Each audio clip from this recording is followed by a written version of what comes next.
Commission on Election mariing binabalaan ang mga kandidato sa nalalapit na barangay at SK election na huwag gamitin ang mga outing, mga excursion or mga birthday party para impluwensyahan ang mga botante.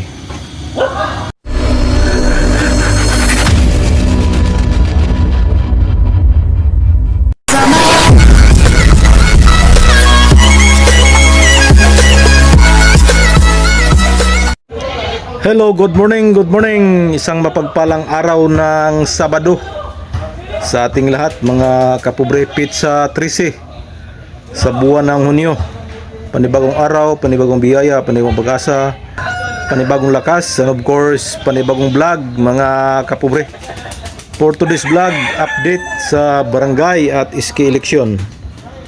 Ang Commission on Election or COMELEC ay nagbabala sa mga kakandidato sa nalalapit na halalan sa barangay ngayong November 2, 2026. Nagbabala ang COMELEC na huwag gamitin ang mga outing, excursion, yung mga birthday party ay huwag po gamitin para impluwensyahan ang mga botante dahil yan po ay labag sa batas. Kung kayo po ay mapatunayan na dinadala nyo ang mga tao doon sa mga outing at doon hinihikayat nyo yung iboto ang isang kandidato or ikaw mismo, ay isa pong paglabag sa COMELEC rules yan. Kaya nagbabala ang COMELEC.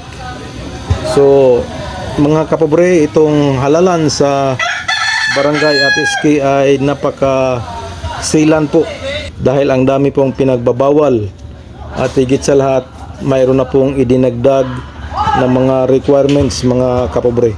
Hindi ka pwedeng mag-file ng iyong certificate of candidacy kung hindi mo ilakip yung iyong birth certificate.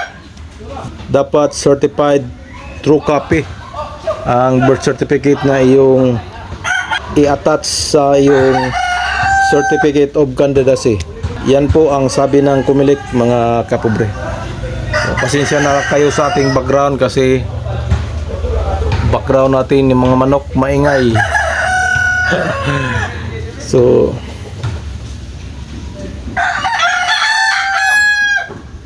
higit sa lahat po, mga kapobre, ay nagpaalala po ang Commission on Election patungkol doon sa premature campaigning.